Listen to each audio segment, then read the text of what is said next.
Awesome. Well, if you think of one later, you can share it then too. But I think that's us enough for us. I will stop talking. Katie, would you like to introduce yourself to our audience? This is Katie Prout, and she's our presenter this evening. All right, Katie, go ahead and take it away. Hi guys and gals and thems and everyone that's here. I'm really glad to be here. My name's Katie Prout. I'm with the Chicago Reader, she, her. I'm a features writer. And I really appreciate being invited and also Shy Hack Night for being able to be flexible and get me in virtually when I was no longer able to attend in person. So thanks for that. Um, I'm going to share my screen for you. I think that with questions, we're going to hold questions to the end.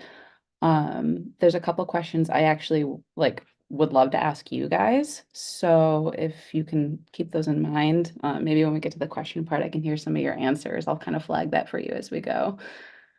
All right. Um,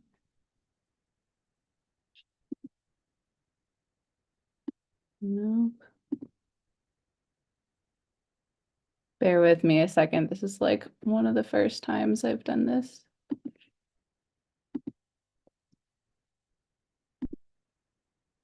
There we go. Okay.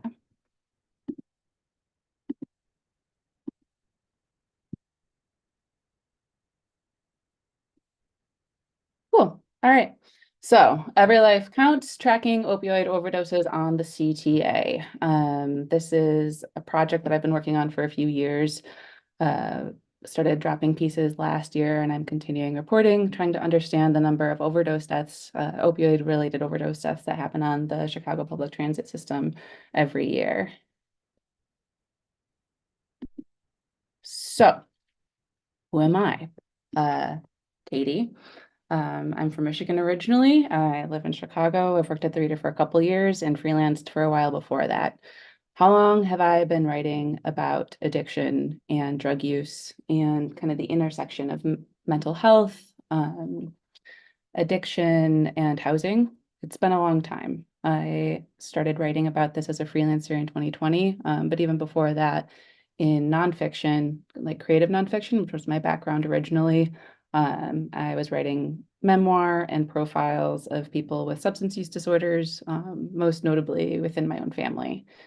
That ties into some of the why do I care? I have people in my family that have substance use issues.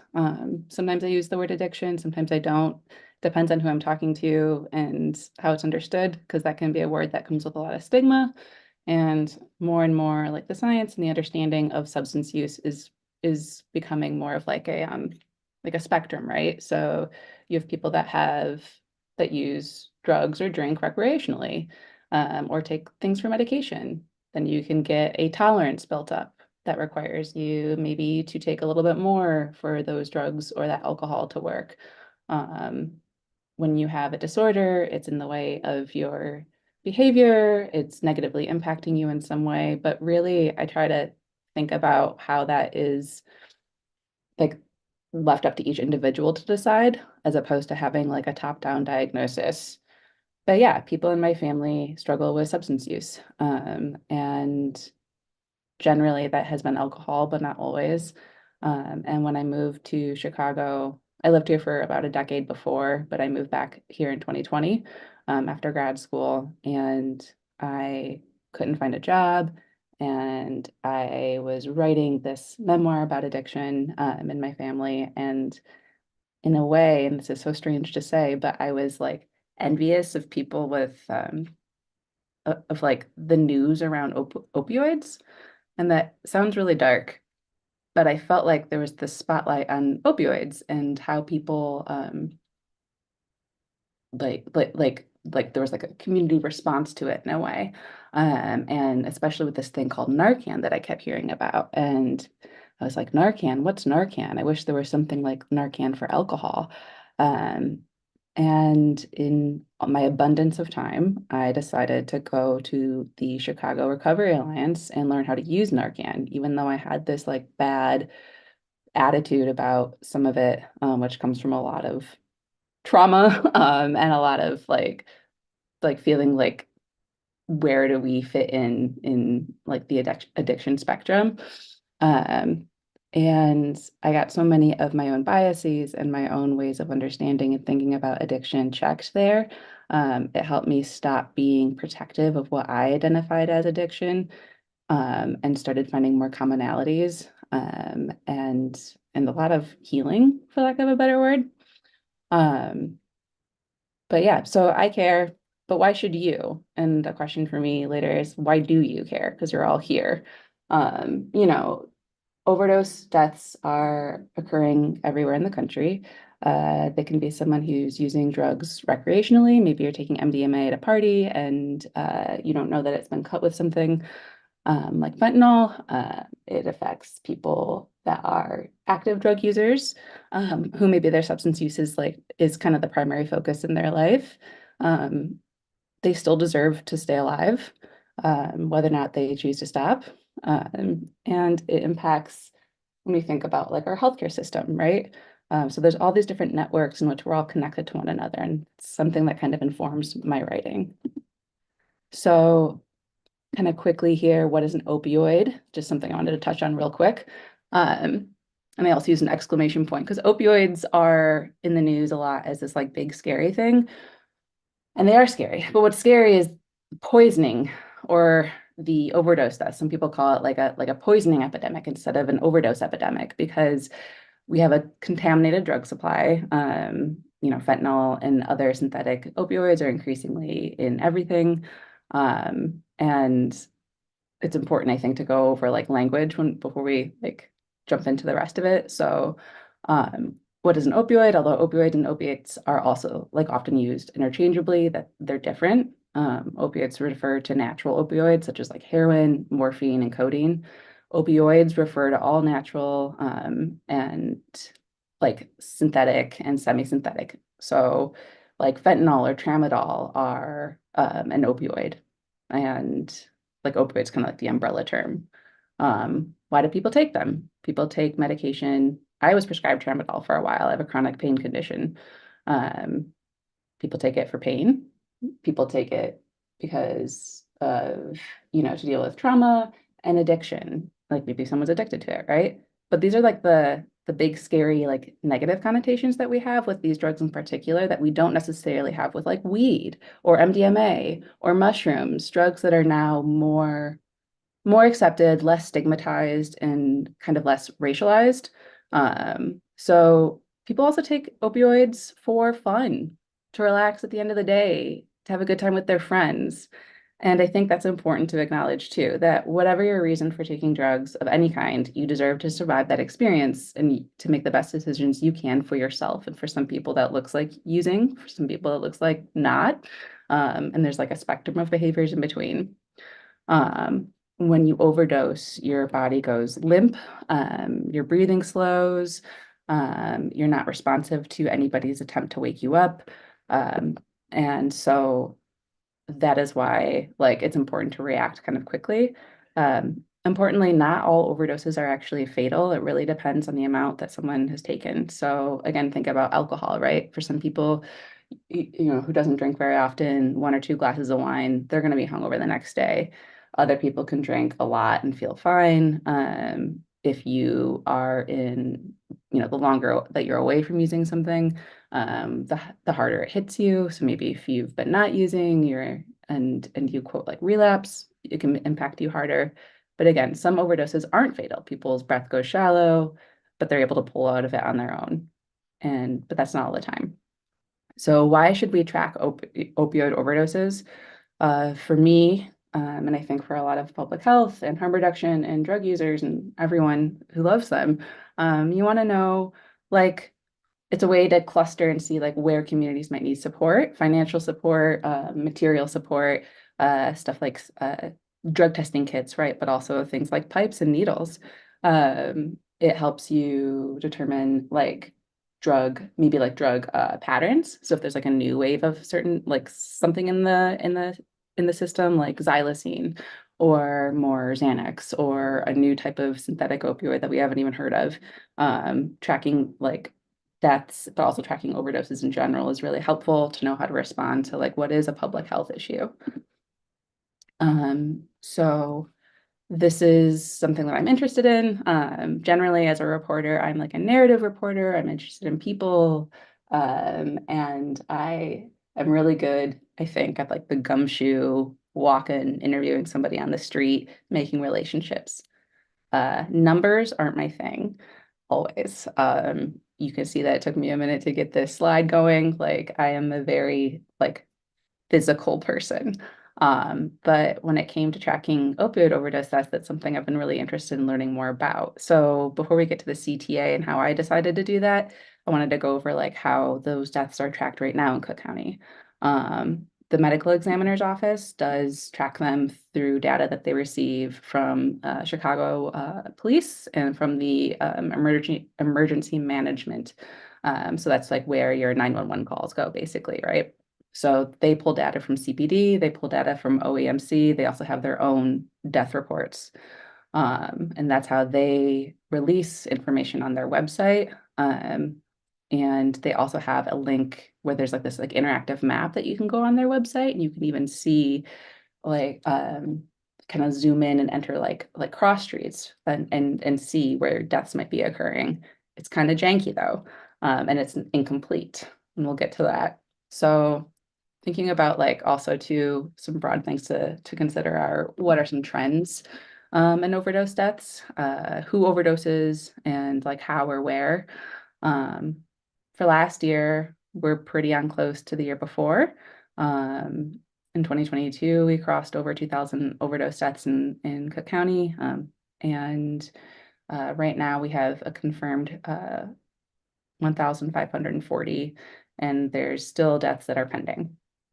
So something that's specific to Chicago, and I think touches on that like weird jealousy feeling I was having like years ago when this wave of the opioid overdose death crisis hit. There's been a lot more sympathetic, that might be changing, but there in general was a lot more sympathetic news coverage because the people that were dying were white, were young, and there's this sort of like blue collar sad song that comes with it. Like someone who is prescribed Percocet becomes addicted. It's not their fault. They lose everything. They die or their families, right? So there's this point of empathy that we're able to have. But what about for people who use drugs, or when they use drugs, their behavior isn't positive, or they drink and they're doing it just because they want to, or because they are addicted, or because they chose, they started out with street drugs. We tend to not have as much empathy in mainstream news coverage and in the way that like people talk about and consider drug users. Chicago, I think, is unusual in as compared to like kind of like the broader narrative in that it this city, like Black males make up 56% of the deaths, right? And that's a different trend than you were seeing like on the coast earlier. And whites are a quarter. This is information that I got from CDPH, nope, the medical examiner's website. So we have people that are older too, also, people that are in like 50 to 59. So that's a little different too. And I bring that up because again, I'm interested in narrative and who gets time in the news and how are they described. People in Cook County, I don't have the statistic for it like pulled up, but not overwhelmingly, increasingly, it's a polydrug overdose. And what that means is that people are overdosing. Um, let's say they bought dope, which is what is kind of the argument for calling, much like you call ecstasy, but it could be MDMA, it could be MDMA and meth, it could be MDMA, Adderall, and a little bit of milk powder, right? But it's ecstasy is sort of like the broad umbrella term name. Dope is like the broad umbrella term for heroin, fentanyl, opioid, all of that. Um, People might be using, like buy dope, use it. They don't know how much fentanyl is in it. They don't know if there is any fentanyl. There might be xylazine, which is not an opioid. There might be Xanax, which is not an opioid, but these things mimic it. So those drug deaths are happening here. And also, like, kind of quickly before I go into more of the work that I'm doing, something that impacts the work that I'm doing too is, are these numbers accurate, right? So we're tracking these deaths. We want to be able to track them so we know what the problem is and we know how to come up with solutions and support. But it turns out that these death counts are most likely an undercount. So that's something that you can read more of. The University of Illinois in Chicago did that research like in 2022. So let's see. Okay. In general, in Chicago, real quick, overdoses, where do they happen? All over the city, especially on the west side, south side, and then north side. This was information that I got from when I say CDPH, I mean the Public Health Department. So you can kind of see this breakdown of information here. It's a little bit wonky, but we have 2021, 2022, and 2023 overdose deaths. The majority of them do happen in private residences, right? We have roads too, like streets and roads. And what that means is like a pretty wide thing. It could be like someone on the side of the street. That's where sometimes like CTA stuff gets a little bit nebulous. But then you see here, they have this like 6%, 9%, 9% with public transit. And they caution when I was given this information, like this fluctuates and that like something like labeled public transit, sometimes they're not totally sure if it was at the specific stop or within like 500 feet. So again, there are people that are trying to do like their best estimate, but it's a little tricky. So why did I become interested in the CTA and tracking overdose deaths? There was a story I was reading about how they track deaths in LA County. And in LA County, their version of the CTA, their transportation authority, actually tracks overdose deaths. And their response is, well, largely, but not only increasing police. There's also arguments, and people are, doing outreach, mental health services, but they're responding more with like kind of crackdowns and arrests, which do not reduce overdose and do not make people safer statistically, as well as how I feel. But like, there's a lot of data on that. That doesn't help. And speaking to that, one of the reasons I was interested in this is that I have seen people use drugs on the train or on the bus. I have not myself responded to an overdose on the train. However, I have friends who have overdosed on the train or overdosed on the bus, and they are with people who are also drug users who are carrying Narcan, and they are able to revive them. So if they hadn't had that, I don't know what would have happened. What makes the CTA unique? Thinking about that it's in public, these deaths are visible. And so, yes, overdoses are happening in the parks and everything like that, but the CTA is where they are. So that's something that like they're happening in public. We want to know what they're up to. Okay, so first steps towards reporting this story. I did, like I said, in person is my jam. So I'm doing interviews, talking with sources, I'm getting people who witnessed overdoses. I'm talking to people who have responded to overdoses. I'm talking to people who say they've been on the CTA and a CTA worker told them that they couldn't use Narcan, all of that, right? In the meantime, I'm sending FOIAs, Freedom of Information Act requests, and emails to the CTA, which are going on ignored or delayed. I start sending FOIAs to the OEMC. Remember, the EMC is partially who they collect all those 911 calls. That's where the medical examiner is getting some of their overdose death data.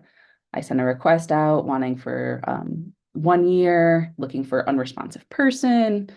And what I got back instead was 67 results just for O'Hare and one for a bus stop on Foster Avenue. And I include this as a little example because when you send FOIA requests in the city of Chicago, it really depends on the FOIA officer. It really depends, I want to make room for human error and give grace to that because I myself make mistakes all the time. But the public information officers who are handling the FOIA requests, a lot of the departments here are really understaffed. And they're hard to get a hold of. So I was trying to call and be like, hey, it looks like you only sent me data for one literal location. But I was also really interested because although I wanted to know about all Chicago public transit, just getting 67 results for one spot in 1 year was really illuminating. And I was also sending FOIAs to the medical examiner's office, which was incredible. They worked with me wonderfully. So here are some of my findings. Um, from 2018 to 2022, we have opioid-related deaths on the CTA. You can see the kind of 23 and 2018, 13, 31, 31, 60. They sort of mirror the same like death pattern that was happening larger in the county, like the doubling, for example. It also mirrors patterns in the county in terms of like who's most impacted. I think it was 52% are for like countywide are Black men. Here we have 57% Black folks, 42% white, and 1% other. So notably more white people than was reported for like the county. Um, Overwhelmingly also touching on like this is like an issue with like men, but women too. Um, Something that when it came to the information I was getting, I had to keep fact checking it, right? Because I was getting like reams and reams of information back from the medical examiner's office, but they have the way that their data is like there's just of the forms or the spreadsheets I was getting back would include like little notes like depending on who answered the phone call, the 911 phone call, or which officer was there, right? Somebody might have bus, like this is the bus number, this is the train car number, this is the location, this is exact. Others might say, uh, like I took out things like Greyhound stop because even though there's CTA stops at the Greyhound, I wasn't able to determine if this was like on a CTA property, like a bus or something or near there, or if it was the Greyhound, right? So I kept going back and forth. I kept going back and forth. We really narrowed it down after removing bus stop information too, because like technically that's a CDOT issue. We came down to 158 deaths between 2018 and 2022. Majority on the blue line, then green line. Those are also lines that bring a lot of folks into contact with like basically like that's where you can go and buy drugs. There's other places throughout the city, but the green line and the blue line stop in a few like really specific hotspots. So it makes sense that you see the deaths there. And this is the kind of information that you need in order to then figure out where can you put Narcan vending machines? Where can you put harm reduction supplies? Like how do you care for the people in that particular community? There should be Narcan vending machines everywhere, but like it's this is the place, right? Um, I know we're running a little bit out of time, so I'll wrap this up and get to the Narcan, like talking about Narcan. But the response from the CTA on this in general, it's been back and forth, I did a CTA ride with one of their chiefs who was really interested in wanting to learn more about overdoses. We went and saw the Narcan vending machine that the public health department put up on the red line. Their CTA chiefs are now attending the like Narcan working groups with different task force that are trying to get more Narcan and like overdose response on the trains. I think that they might actually be expanding the Narcan that's accessible right now. So far it's at the 95th station. That looks like it might expand. So there's promising steps. But there's still questions I have, like can CTA workers carry Narcan without getting in trouble? On the whole, I hear, yes, they can do that, but it gets a little hedged, especially when we get to can they administer it without getting in trouble?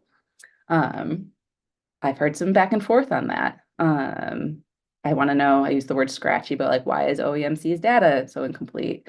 Why can't our Narcan vending machines also have safe use supplies as we're getting these put out in the city? And what I mean by safe use supplies, I'm talking about things like pipes and things like sterile needles, um, you know, things that help people stay alive, but mean that people are doing drugs. And I think that sometimes folks have a little bit of like an unsettled feeling about that, just given all the stigma around it and their own personal experience. Okay, so I know I'm at like, according to my stopwatch, 24 minutes. Do we have like two or three more so I can get into Narcan? That thumbs up. I'm gonna do it. Okay, so Narcan, hearts, exclamation points. I love Narcan.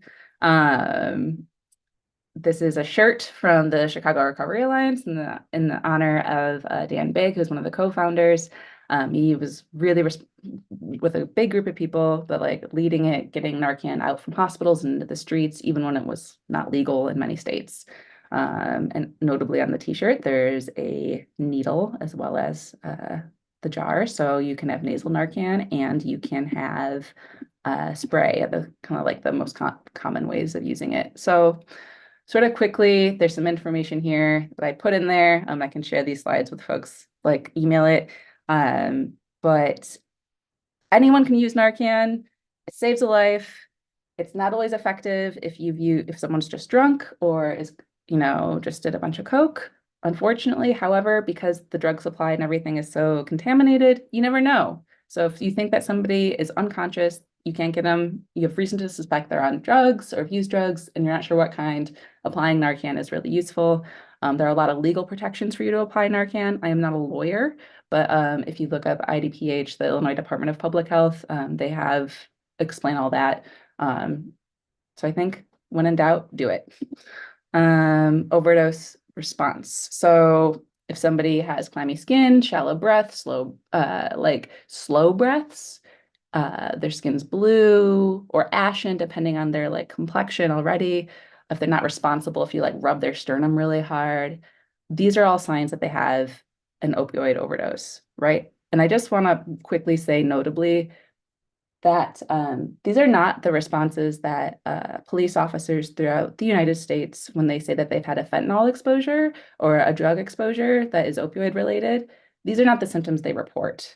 Fentanyl, opioids, you cannot have this type of response by accidentally coming into contact. There's all kinds of studies that show this. Generally, cops are reporting that they have fast breathing, red faces, rapid heart rate, which is something more akin to a panic attack, which I've had. They're very unpleasant. But it's really important that we make sure that we know what the difference is when we're talking about drugs, because people might be afraid to intervene with an overdose if they think that somebody is, if it's going to like make them die too. And that's not the case. So first thing you want to do, you find someone who's slumped over, sort of color isn't good, breathing slow, can't wake them up. You call 911, but you don't say, I think somebody overdosed. You do say someone is responsive and not breathing. Gets the ambulance there faster. And then just depending on where you are in the county, who shows up, which officer, what prosecutor, like there's just a lot of things that you want to do to protect somebody else. And even though they should be okay, like this is for the person that you're helping, you don't know for sure if they've used drugs or not. So you just say responsive and not breathing. That's all you need to tell them. In the meantime, you take this, you spray it in somebody's nose. That's it. You open it, you put it in, you spray. If you've done a COVID test on yourself, this is easier to do, and you are touching maybe a stranger or a friend, but if you can get through that, it's okay. And then you wait 2 minutes, about 2 or 3, and then if you have another dose, you administer the second dose. In the meantime, while you're waiting, if you need to leave them alone, like if you need to get out of there, you put them on their side, so at least they're in that like rescue position. And while you're waiting after spraying them, just do rescue breaths where you're like breathing into their mouth. You plug their nose as you do it. You don't even have to do compressions. If you're comfortable doing that, like putting your mouth on someone else's, plug their nose, breathe into their mouth a couple times, and then you do a couple breaths. So you're kind of like just breathing back and forth together. So that's it. 911, Narcan in the nose, if that's the kind that you have. Otherwise, if you got the needle in the fleshy part, and you breathe with them, you breathe for them, you breathe for you. And then hopefully it all works out. Here's some resources. All right. I know that I went wildly over time. So let me pull back and stop share. Cool. Okay. Thank you. That was so fantastic. Can you hear me? Can you hear Yeah, us? I can Oh, hear good. you now. Okay. I couldn't hear Thank any you. talking points. So if I was like talking through and you were trying to ask questions or Total. give No, instruction. yeah, totally fine. I was messing, or I messed up those. I don't understand the tech, which is always the thing. So thank you so much. That was really, really fantastic. All right, so now's the time where we go around the room and we're gonna allow our audience to ask you questions. I think just this microphone is working for the live stream, so I think I'll just walk around. But cool. If you have any questions, just raise your hands and I will come find you.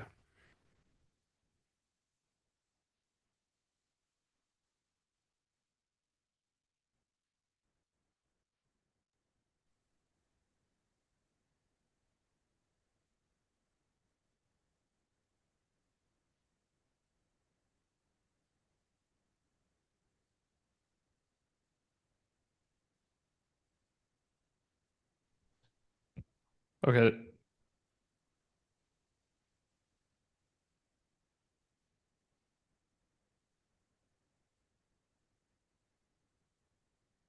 If you're talking, I can't hear. Just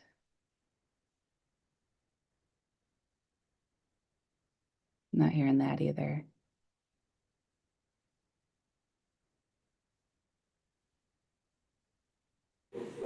Oh,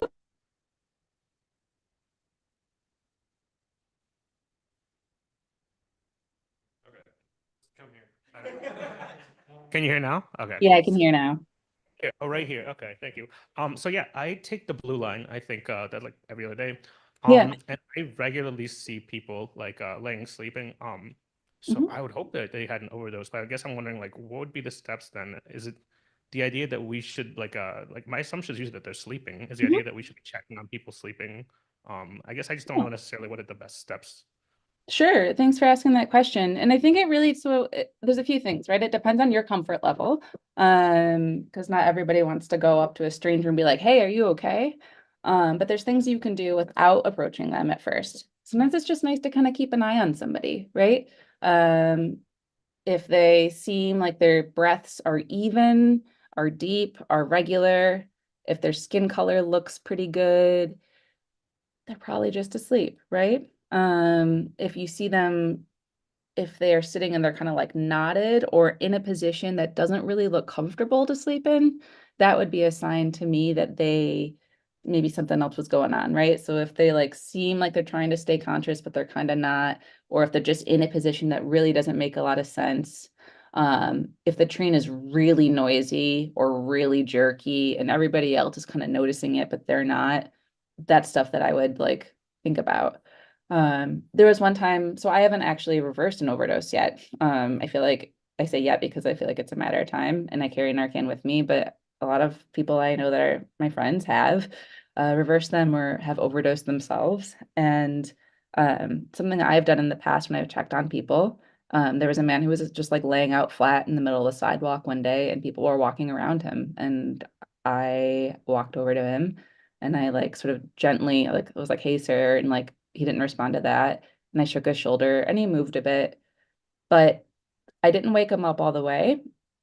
But when I was closer to him and when I was like with him, he didn't seem like he was in distress. He seemed like he was breathing regularly. He was sort of like the color was good. He like his breath wasn't like it wasn't going like slower or slower. The breaths were deep and regular. So I decided to let it be in that particular circumstance.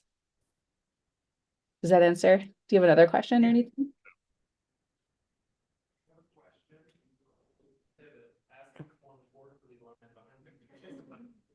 Right.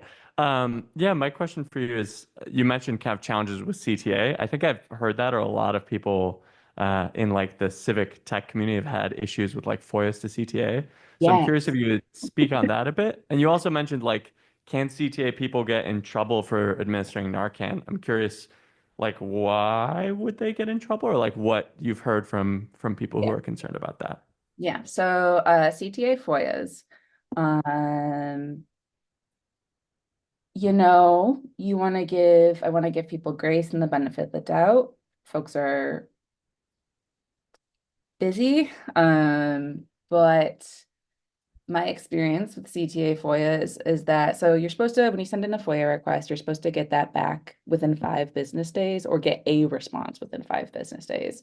So when I have FOIA'd the CTA, I get a response in 5 business days that says they're still looking. There's like multiple different kinds of like excuses you can use, and as long as you're sending them within the 5 business days, you can kind of get away with it. But I will have them kind of like string along sort of indefinitely. I've had we can't do this because of COVID-19, and this was in the fall of 2023, which while there is still a pandemic, people are fully back to work. I've had yeah, just like them stop responding entirely. And there's a really good best friend of journalist lawyer named Matt Topic, who works with the firm Levy and Levy, and they take on FOIA request issues with journalists with like the city of Chicago. And they had one, I was FOIAing for Dorval Carter's work schedule for 1,000 years. And then their FOIA officers just stopped responding. And after engaging with Levy and Levy and threatening a lawsuit, I'm slowly getting those responses back. And then about why workers can and cannot, my understanding, my best on the record information is that CTA workers can respond or can carry Narcan. They're not going to get in trouble if they have it on their persons. Will they get in trouble if they use it, if they administer it? Maybe or maybe not. I had one CTA chief say that it really depended on the situation because there is a protocol they're supposed to follow because CTA really hammers home the idea that, the workers themselves are overburdened. They are not medical professionals, which is so awesome about Narcan. You don't have to be.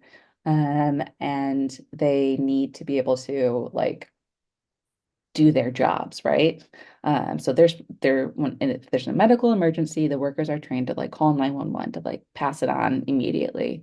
In the meantime, can they, if someone was so inclined, can you do CPR? If you think someone's having a heart attack, can you do this? Can you do that? Right? And I've had answers back that are like, well, it just depends if they're following their protocol or not. So that's a little bit squishy of an answer. And then I have had people tell me,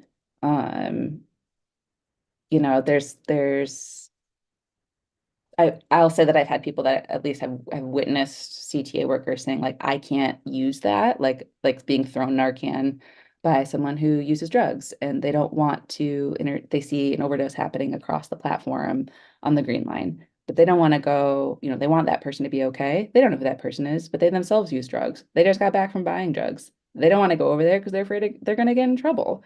If the police come, if an ambulance comes, they offer to throw Narcan over the way. The CTA worker says, I'm not allowed to use that. I don't know that that's a top-down policy. I think there also is something to keep in mind is each station sort of runs in its own way. You've got its own culture, its own way of enforcing rules, depending on who's on duty, I'm sure. And CTA workers are doing a lot. But yeah. Hi, I have a question that's kind of like deep in the weeds. You mentioned a statistic about like undercounting specifically for people who may have been admitted to a hospital. Can you say more about what that has to do with the undercounting? Yeah, so it has to do with, it's been a minute since I've read that report, but these deaths are being essentially like mislabeled. So somebody who is already is already in the hospital for cancer, someone who is already old, somebody who is already in maybe like under supervision or in treatment of some way. They can still die from an overdose, even if they have these other, like, what's the word, comorbidity? I don't know if that's the right use of it, but like, yeah, they have other stuff going on. But the medical examiner might be like, oh, this is the thing, this is what you were here for, this is what happened. And not necessarily like catch all the deaths. And things get labeled weird. So for example, I was just on the medical examiner's website today, looking at their list of so far like overdose deaths that are coming in. And you can see they don't have people's names, so they have like location, like age, sex, race, and it, the died from fentanyl, methadone, cocaine toxicity. And then in one column, it said like second cause, like probable cold exposure. And that was interesting to me. But then I look and there's a box that says, is this a cold exposure death? And it said no. So I'm like, that's weird. And then you scroll down a little bit farther and I see another death that's similar where it's like overdose, polydrug overdose, probable second cause is like, probable cold exposure. And then their cold exposure box is checked yes, right? So I think sometimes there's like human error and just an entering, but it also, and it's this report with the UIC. So if you look it up, like UIC overdose deaths uncounted, like undercounted, they came up with, I think it was 15%, like up to 15% of deaths are missed, with like, yeah, like people are already, they think it's their primary presenting thing, but it's actually a drug overdose. Thank you. I actually have a question. Yeah. I guess like as a journalist, I'm wondering if you have tips for things that people should look for in reporting on opioids or overdoses in terms of like either like maybe unhelpful tropes or things that like maybe less reliable that are in some coverage, or signals that the coverage is maybe like things to look for that are maybe indicators of good or bad quality reporting on overdoses as news consumers. Yeah. So thanks for that question. I have a bunch of opinions. And some of my opinions aren't just opinions, they're statistical facts. One of which there are studies that say that like responding with like when there's like crackdowns, for example, on drug use and big drug arrests, and like overdose rates go up.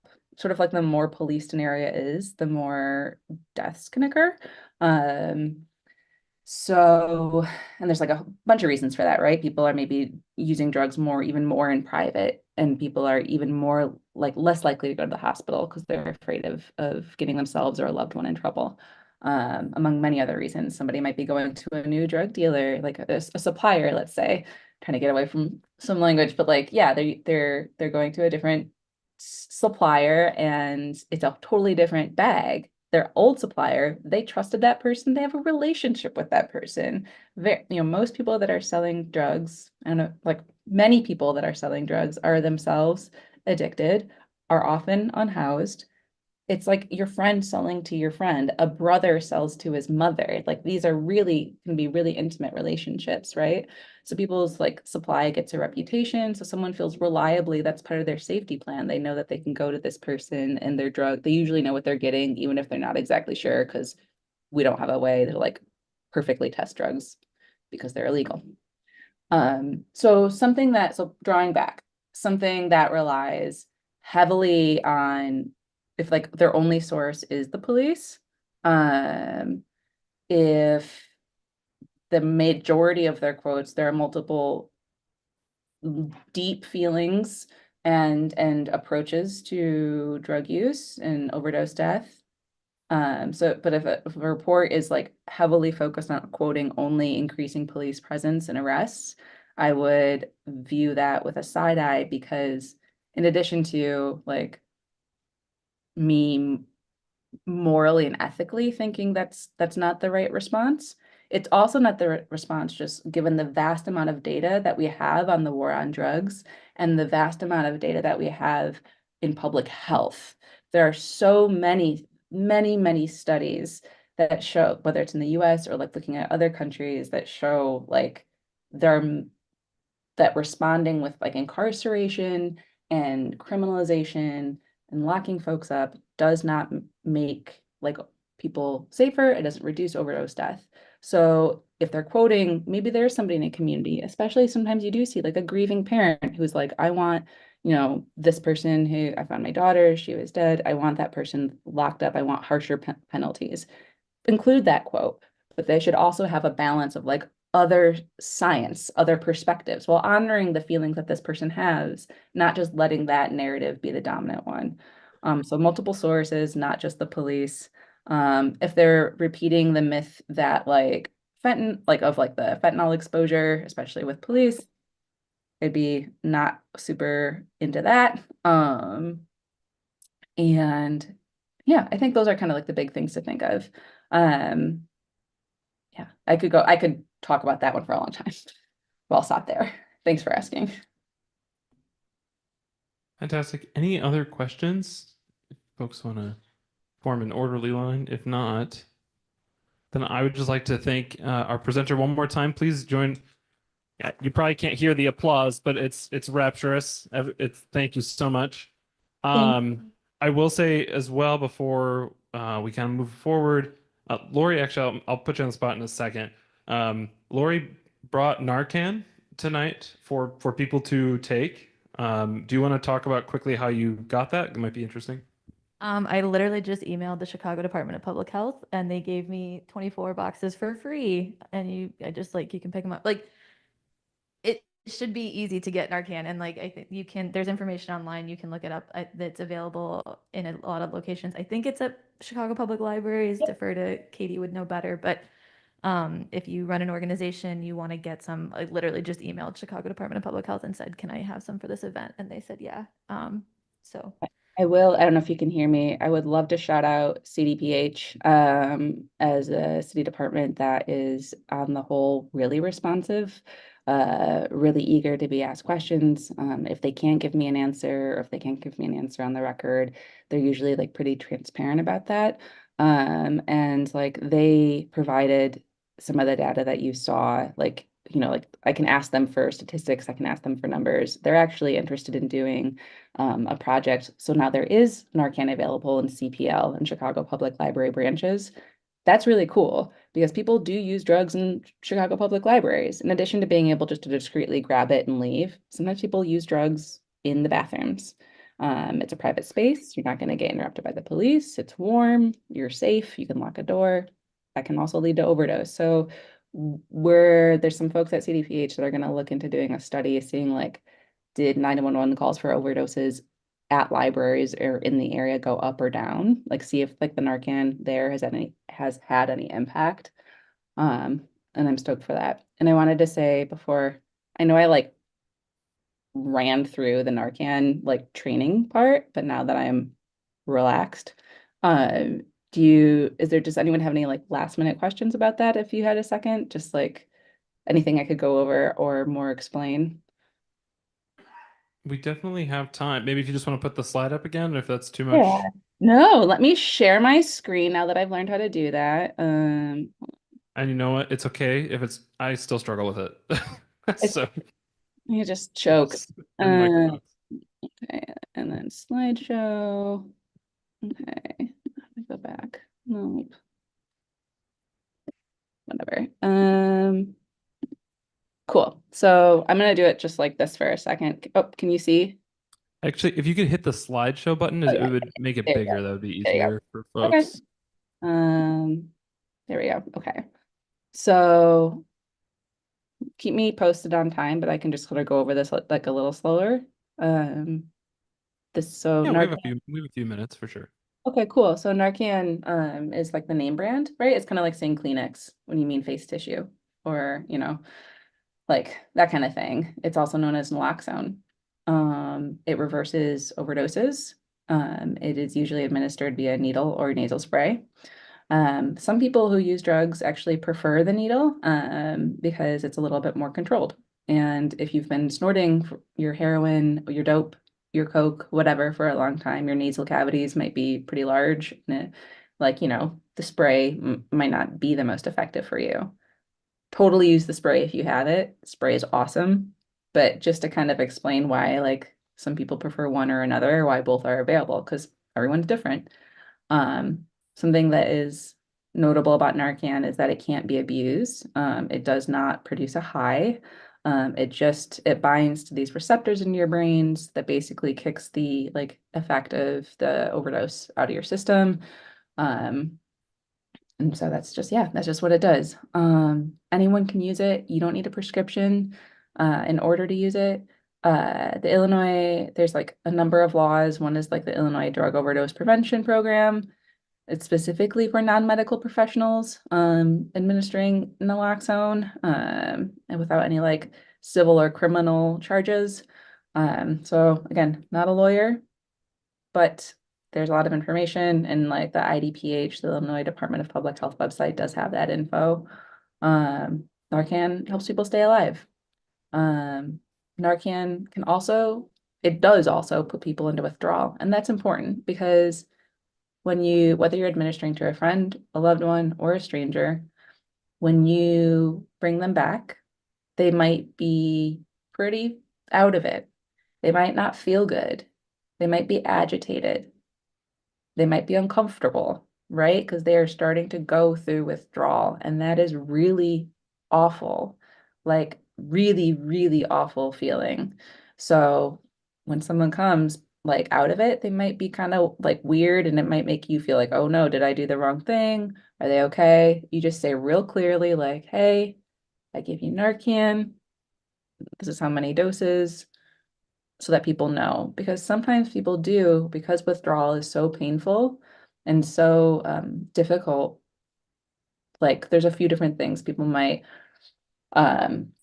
want to use again in a little bit, and it's good for them to know like how much Narcan they've had, what, you know, like kind of like make sure they understand like this withdrawal feeling also doesn't last forever. So although it kicks you into withdrawal, depending on how much like how like potent the drugs are in your system, you might after that dose, like in a little bit longer, kind of like have a wave again of overdose. And so like it's important, if people are comfortable, if they can do it, not to use right away, because you might get that kind of kickback high again. So, but yeah, it can, so it saves your life. It does do that by putting you into withdrawal. It can't hurt you. I mean, never say never, but all the research out there that I've seen, this is not a drug. I'm sure maybe there's somebody out there that's allergic to some kind of ingredient in it, but like it really, people have demonstrated it before by doing it to themselves, and it's fine. It cannot reverse an overdose that's like crack, alcohol, the benzo. So if somebody's taken, you know, and like, you know, one too many Xanax, and it's really easy to overdose, whether you're using recreational drugs, whether you're a daily user, whether it's how you survive, whether you're using it for pain meds. Like if you might forget taking your pill, and so you take it again, like it's more possible than we think. But even though it's only effective with opioids, if somebody's taken multiple drugs or you're just not sure, it's still a good thing to give them, because if they do have any opioid in their system, at least it'll work on that. So again, the signs: clammy skin, shallow breath, slow breaths. They're not responsive. You say, hey, if you do, they recommend doing this like a sternum rub, because it's just like an uncomfortable feeling. You're not going to hurt somebody, but it's just like, if somebody does that to you, you're going to wake up.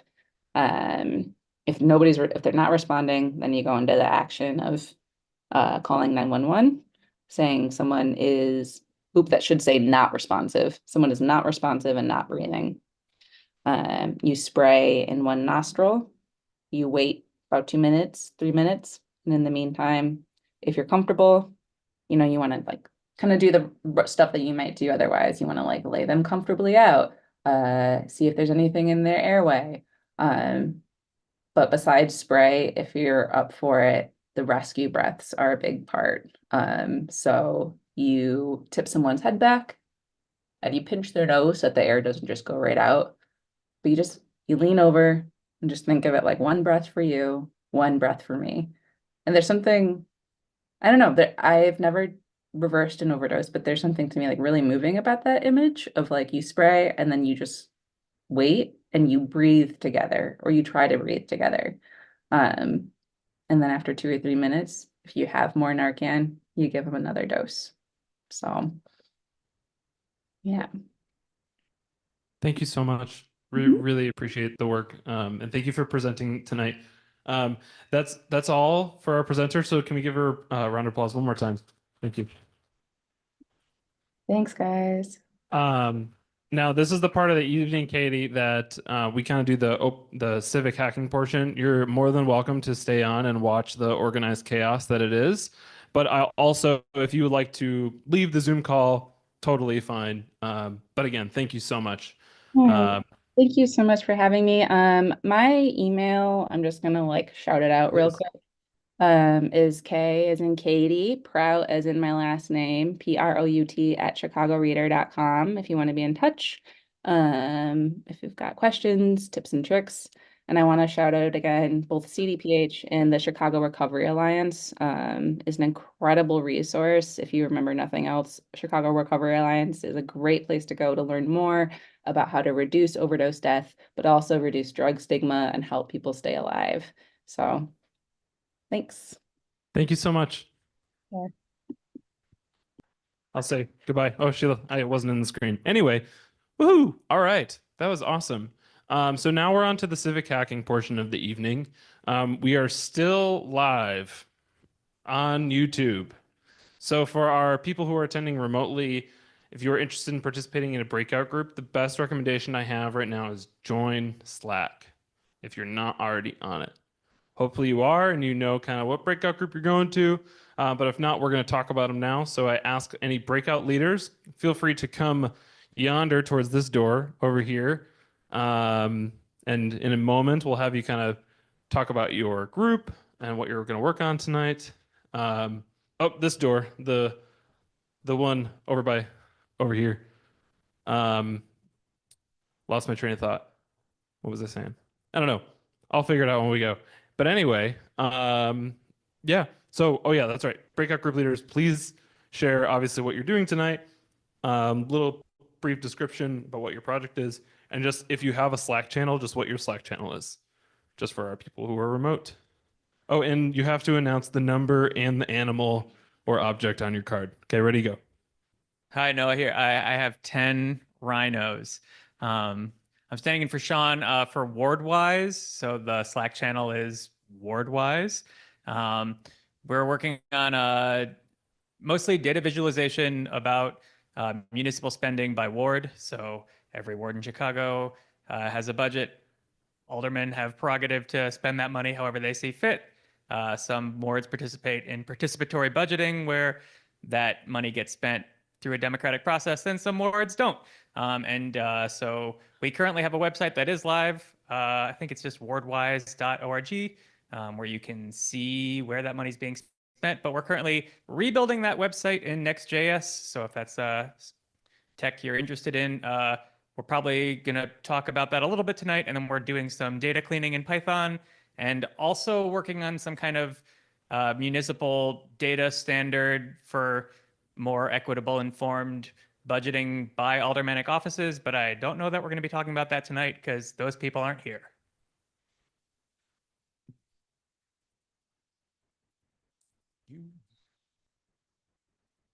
Hi, everyone. Alvin. I am from Chicagoans. We are the breakout group with a day job. We are a cooperative during the day, and at Tuesdays on Chi Hack Night, we do 2 community projects. One of them is our solidarity economy and our cooperative map, where we're mapping the ecosystem of cooperatives, mutual aid, organizations, and other peer-to-peer networks. We have over 800 different instances on our map. And for the map, we work in Django and Python on the back end and JavaScript and React on the front with a middleware of Postgres. We also have our mapping for our Blockshare project, where we work in QGIS, our second project. That is the Blockshare community internet utility, where we are trying to bring the internet to community level, where they run, operate, and control their own internet apparatus. So if you're interested in learning more about what we do as a mapping utility for both of those projects, or you want to know more about cooperatives or how we will be trying to rebrand the internet for community level integration and launching, come join us, and we will be 20 Bs. You knew that, didn't you? You're great. We meet, I'm sorry, thank you. We meet at the end of the hall here to the right, the big, I like to call it the boardroom. So just come find the boardroom. All right. Hi, everyone. I'm Sam. My breakout group is called Independent Study. So if you are doing your project that is your project, not my project, not our project, but your project, and you want someone to check in once a month, this is what we got. We got, if your name is Angie, Carlos, Kim, Thomas J, Dan, or Jack Sargent, you have checked in with me before, and you should check in with me again about your Python project, your Udemy course, your JavaScript React project, or finding a new job. So if that's you, come check in with me. And if you got a new idea, you're working on a data project, you're working on a web project, you're working on a house project or a home improvement project, and you want someone to ask you up on stage in 1 month's time, how is it going? This is your breakout group. It is very low stakes. You can join another one too. It's real low key over here. So I'm 2 llamas and I'm going to be in the kitchen by the food. That was really good. Amazing. I have a much less cool breakout group. If you are interested in climate change, you can come join us. We're kind of like we need a name for a project collective, a project of projects. You can come bring a new project to us, but we're basically working on a few different people's pet projects related to climate change. Today, we'll be working on Electrify Chicago, which looks to map and render all of the dirtiest buildings in the city via some publicly available data and tell the story of these buildings and how the city has or has not fined buildings who do not report their emissions. So if you're interested in climate work, we do stuff in Python, Gridsum, Vue. Come join us. We are 5 alligators / crocodiles because I'm not smart enough to know which it is. Hi, everyone. Dylan here representing Ghostbusters. So we are looking at CTA bus reliability data throughout the city, and also looking at individual bus routes and seeing how they've been performing over time.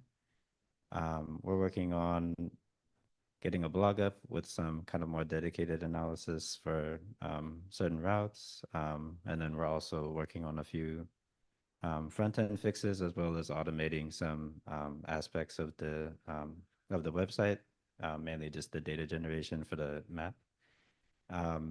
So yeah, our front end is React, our back end is Python, or if you're just interested in knowing more, or if you've been following like CTA at all, I'd love to have you. We're 6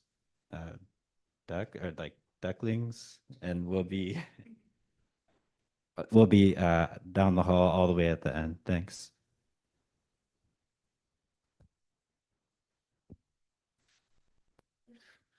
All right. And I guess maybe finally, oh, you got one? Okay. Well, second to last. I'll also take it. So if this is your first time at Chi-Hack Night, or it's been a while, you have questions about what Chi-Hack Night is, about what the breakout groups are, just questions about where to go next, anything like that, I'm doing Welcome to Chi-Hack Night or Civic Tech 101, and I can try to answer any of those questions. So I will just kind of stay up here at the front of the room, and you can find me if you have any of those questions. And I am 4 porcupines, I believe. I think I'm actually the last one now. So we like data here. Did you know Chi-Hack Night also has data about stuff that we do? I know you're so enthralled. So I am working on a data project, which is going to essentially it's for Chi-Hack Night as an organization, but it's like a database and pipeline to kind of help Chi-Hack Night pull together something the board has determined are like really important metrics for us to keep tabs on. So it's like stuff from YouTube, stuff from LinkedIn, stuff from Slack, stuff from people coming to our events like this, right?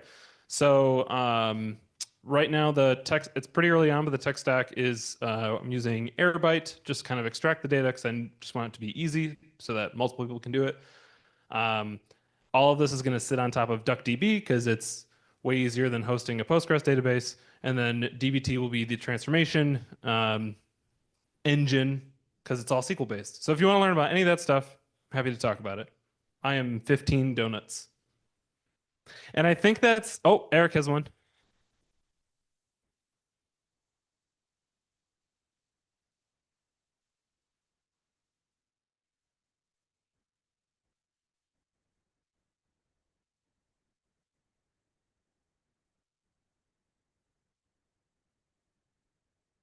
If you have any questions about coding in general, if you're learning how to code or trying to find a job, I would encourage you to visit the Civic Tech 101. But if you also just have questions that feel too silly to ask anyone in a breakout group, I'm probably just going to be floating around for the evening. I mostly know how to write stuff in Python and JavaScript and HTML and CSS, and I don't know anything about DBT. You join the breakout. Dialectical behavior therapy. We could talk about that too. Yes. I know about that. But that's it. I'll be around. Thanks.